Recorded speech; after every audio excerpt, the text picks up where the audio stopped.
नमस्कार मंडळी, मी प्रिया. तुमचं स्वागत आहे पॅनफुल डिलाइट्स या माझ्या चॅनलवर. आज आपण करणार आहोत एकदम चविष्ट आणि झणझणीत अशी भरली मिरची. साध्या मिरचीला मसाल्याने भरून तयार केलेली ही मिरची अगदी कमी वेळात होते आणि चव मात्र अप्रतिम लागते. भाकरी, पोळी किंवा गरमागरम भातासोबत खाल्ल्यावर याची मजाच काही और आहे. चला तर मग पाहूया भरली मिरची कशी करायची. त्यासाठी आपल्याला लागणार आहे अशा मिरच्या ज्यामध्ये आपण मसाला भरू शकतो. ही अशी हिरवी मिरची आहे, आतमधून पोकळ असते आणि यामध्ये बिया कमी असतात.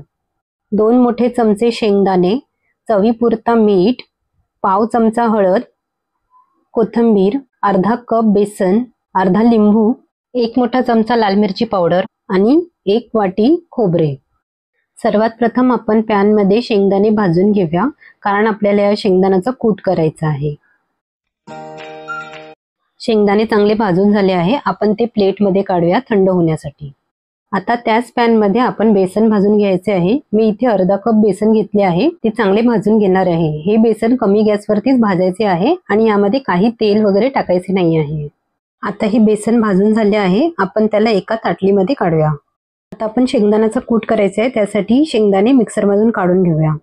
आता ह्या मिरच्या घेतल्या आहेत, त्या कशा कट करायच्या त्या मी दाखवते.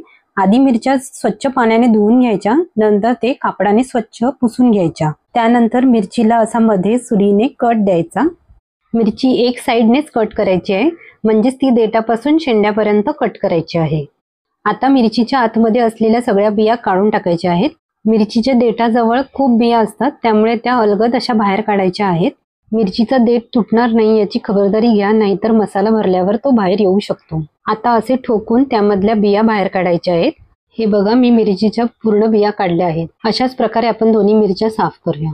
आता मिरचीच्या आतमध्ये जो मसाला बनवायचा आहे त्यासाठी आपण 1 कप किसलेले ओले खोबरे घेऊया. यामध्ये 1 मोठा चमचा लाल मिरची पावडर, चवीनुसार मीठ, पाव चमचा हळद आणि 2 मोठे चमचे शेंगदाण्याचा कूट, 2 मोठे चमचे चिरलेली कोथिंबीर, 5 मोठे चमचे भाजलेले बेसन घालून हे मिश्रण एकजीव करूया. बेसन हे बाइंडिंगसाठी घातले आहेत. जर अजून बेसन लागले तर आपण अजून बेसन घालू शकतो. आता हे मिश्रण चांगले एकजीव झाले आहे. आता आपण यामध्ये 2 छोटे चमचे लिंबाचा रस घालूया. मी यामध्ये अर्धा लिंबाचा रस घेतला आहे. हा मसाला इतपत ओलसर असायला पाहिजे.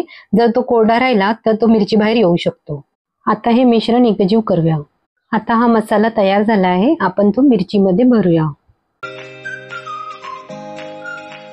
व्हिडिओमध्ये दाखवल्याप्रमाणे मसाला भरा. जास्त मसाला भरू नका, ज्यामुळे शेकताना तो बाहेर येईल. देठाजवळ जास्त मसाला भरला तरी चालेल, पण देठ तुटणार नाही याची काळजी घ्या.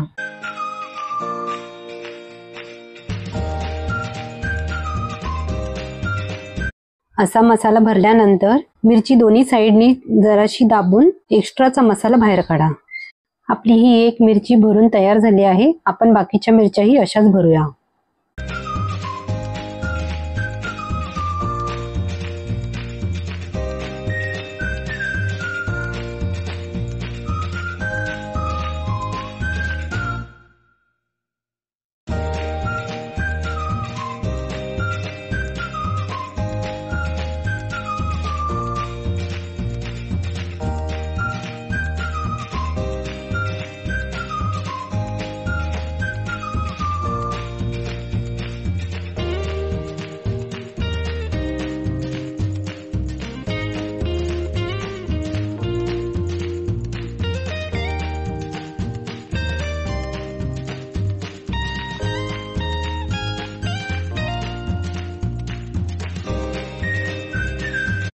आता आपल्या सर्व मिरच्यांमध्ये मसाला भरून झाला आहे. आपण त्या भाजून घेऊया.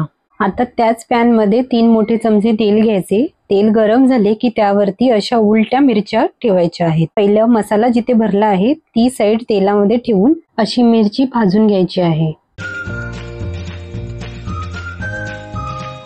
कमी गॅसवरतीच ह्या मिरच्या भाजून घ्यायच्या आहे. आता ही एक साइडने मिरची भाजून झाली आहे. आपण दुसऱ्या साइडने परतवून घेऊया. मी इथे 1 सुरी आणि 1 चमचाचा वापर केला आहे. तुम्ही चिमट्याने सुद्धा हे परतवू शकता. या मिरच्या जास्त शिजवायच्या नाही आहेत. जास्त शिजल्या की ह्याच्यावरचे कव्हर हे काळपट होते आणि त्याला करपल्यासारखा वास येतो. त्यामुळे ह्या मिरच्या जास्त शिजवू नका.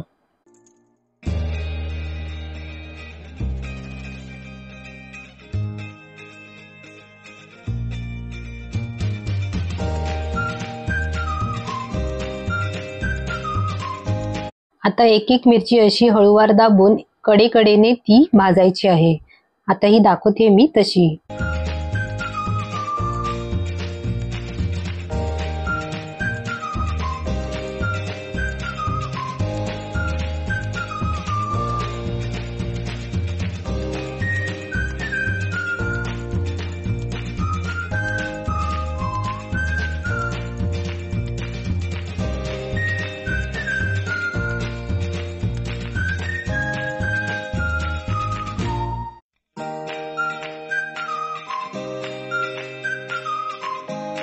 जवळपास 10 मिनिटं कमी गॅसवरती ही मिरची आता परतवून झाली आहे। आपण आता हिला सर्व करूया। या पद्धतीने चविष्ट भरली मिरचीची रेसिपी पूर्ण झाली आहे। ही डिश केवळ पारंपरिक नव्हे तर आपल्या जेवणात एक वेगळा स्वाद आणणारी आहे। भाकरी, पोळी किंवा भातासोबत ही उत्कृष्ट लागते। आपण ही रेसिपी करून पहा आणि आपल्या परिवारासोबत याचा आनंद घ्या। अशा स्वादिष्ट व सोप्या रेसिपीसाठी आमच्या चॅनलला सबस्क्राईब करा, व्हिडिओला शेअर करा आणि लाईक करा। पुन्हा भेटूया अशाच नवीन रेसिपीसह। तोपर्यंत धन्यवाद।